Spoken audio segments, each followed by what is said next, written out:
Hi friends, welcome to akshaya.com. இன்றைக்கி இந்த வீடியோவில் ரொம்ப டிஃப்ரெண்ட்டான சுவையில் நல்லா மொறு கிறிஸ்பியான ஒரு டீ டைம் ஸ்நாக்ஸ் ரெசிபி தான் எப்படி செய்யறதுன்னு பார்க்க போகிறோம். இது வரைக்கும் இந்த மாதிரி சுவையில் செஞ்சுருக்க மாட்டீங்க. 2 உருளைக்கிழங்கு வச்சு டிஃப்ரெண்ட்டாக ஒரு தடவை செஞ்சு கொடுத்து பாருங்கள். குட்டீஸ்லேருந்து பெரியவங்க வரைக்கும் எல்லாருமே விரும்பி கேட்டு வாங்கி சாப்பிடுவாங்க.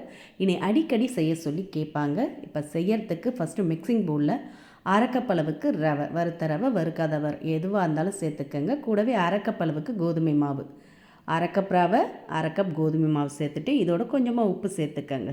கூடவே 1 டீஸ்பூன் சில்லி ஃப்ளெக்ஸ் சேர்த்துக்கங்க. சேர்த்துட்டு இதோட 1 டீஸ்பூன் வெள்ளை எள்ளு தான் சேர்த்துருக்கேன். சாப்பிட பார்த்து அங்கங்கே கடிப்படும், நல்ல சுவையாக இருக்கும். கூடவே ஃப்ரெஷ்ஷான கொத்தமல்லி இலைகளை பொடிசாக கட் பண்ணி சேர்த்துக்கங்க.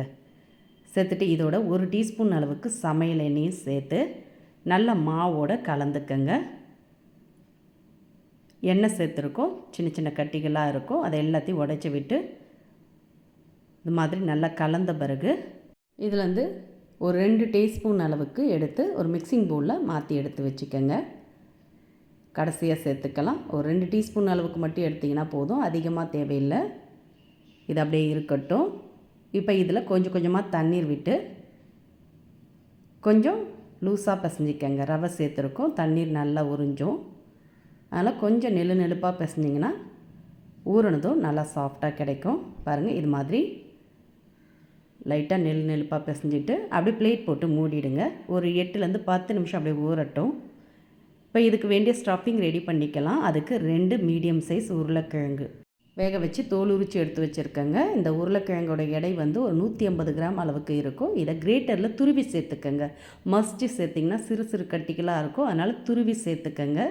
சேர்த்த பிறகு இதோட சின்னதாக ஒரு வெங்காயம் பொடியாக கட் பண்ணி சேர்த்துக்கங்க. கூடவே ஒரு பச்சை மிளகா, கொத்தமல்லி இலைகள் பொடியாக கட் பண்ணி சேர்த்துட்டு கொஞ்சமாக மஞ்சத்தூள், கூடவே அரை டீஸ்பூன் சில்லி ஃப்ளெக்ஸ் சேர்த்துக்கங்க. நீங்கள் சில்லி ஃப்ளெக்ஸ் பதிலாக மிளகாய்த்தூள் கூட சேர்த்துக்கலாம்.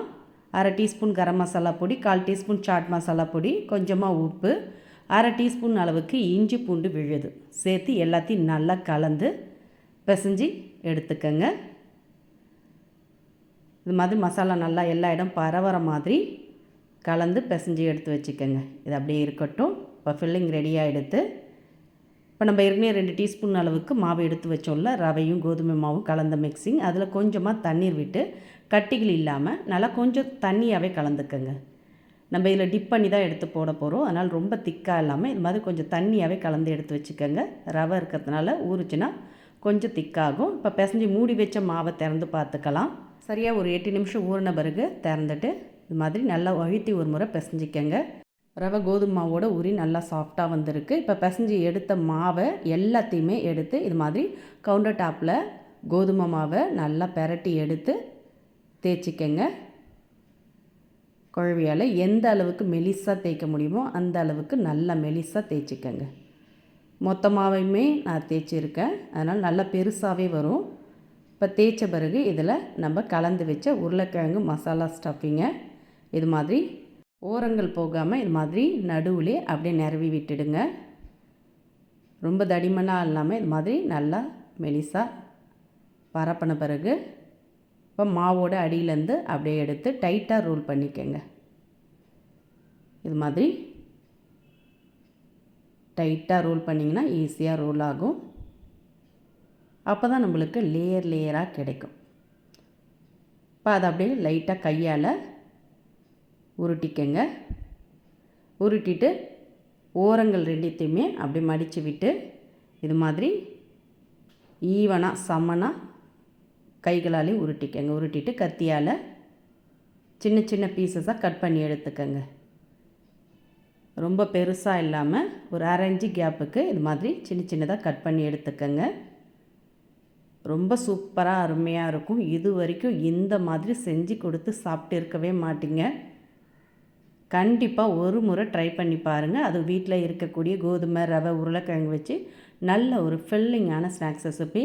இப்போ கடைசி வரைக்கும் கட் பண்ணிவிட்டு கட் பண்ண பீஸை ஒன்று எடுத்து வச்சு உள்ளங்கையில் லைட்டாக ப்ரெஸ் பண்ணி எடுத்துக்கங்க. ரொம்ப அழுத்திட்டிங்கன்னா கவர் ஆகிடும், லேயராக தெரியாது. இது மாதிரி லைட்டாக ப்ரெஸ் பண்ணி எடுத்து வச்சுக்கோங்க.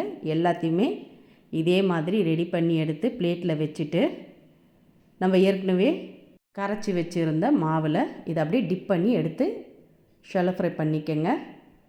பாருங்கள், ரவை ஊறி கொஞ்சம் திக்காக இருக்குது. ரொம்ப தண்ணியாக இல்லாமல் ஒட்டி பிடிக்கிற மாதிரி போட்டு டிப் பண்ணி இதை அப்படியே சூடான எண்ணெயில் ஷாலோ ஃப்ரை பண்ணி எடுத்துக்கங்க. நான் ஃப்ரை பேனில் கொஞ்சமாக ஒரு 2 குழிக்கரண்டி அளவுக்கு எண்ணெய் ஊற்றிருக்கேன்.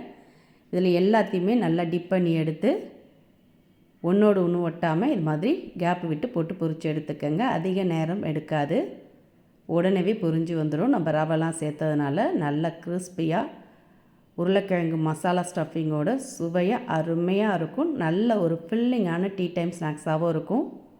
இப்போ ஈவனாக எல்லாத்தையுமே திருப்பி விட்டுக்கங்க. 2 சைடுமே லைட்டாக பொன்னிறமாக செவந்ததும் இதை அப்படியே எண்ணெயிலேருந்து வடிய விட்டு எடுத்து பிளேட்டுக்கு மாற்றிக்கலாம். மீதம் உள்ளதையும் இதே மாதிரியே ஷாலோ ஃப்ரை பண்ணி எடுத்துருங்க. ரொம்ப சிம்பிளாக வீட்டில் இருக்கக்கூடிய பொருட்களை வச்சு ஸ்கூல் விட்டு பசியோடு வரும் பசங்களுக்கு டிஃப்ரெண்ட்டான சுவையில் செஞ்சு கொடுங்க. எப்போது ஒரே மாதிரி பஜ்ஜி போண்டா இல்லை வெளியெல்லாம் ஸ்நாக்ஸ் வாங்கி கொடுக்காம இந்த மாதிரி செஞ்சு கொடுத்தீங்கன்னா இனி அடிக்கடி செய்ய சொல்லி கேட்பாங்க. ஒன்று கூட தட்டில் மிச்சம் வைக்காமலும் சாப்பிடுவாங்க. இப்போ பாருங்கள், நல்லா 2 சைடுமே லைட்டாக பொன்னிறமாக செவந்து வந்திருக்கு. இதை அப்படியே எடுத்து பிளேட்டுக்கு மாற்றிக்கலாம். நல்லா லேயராக சூப்பராக அருமையாக இருக்கும். நீண்ட நேரம் ஆனால் கூட அதோட மொறுமொறுப்பு தன்மை மாறாதுங்க. கண்டிப்பாக ட்ரை பண்ணி பாருங்கள். இதில் 2-3 சாப்பிட்டு டீ குடிச்சிங்கனாலே போதும், வயிறு நல்லா ஃபில்லிங்காக ஆகிடும். நல்ல ஒரு புதுமையான சுவையில் ஈஸியான ஈவினிங் ஸ்நாக்ஸ் ரெடி ஆகிடுது. இதுக்கு சைடிஷ்லாம் கூட தேவையில்லைங்க. இதை அப்படியே சாப்பிடவே ரொம்ப சூப்பராக அருமையாக இருக்கும்.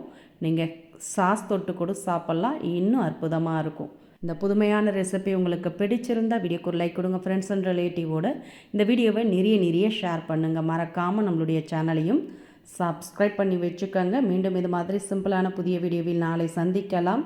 நன்றி, வணக்கம்.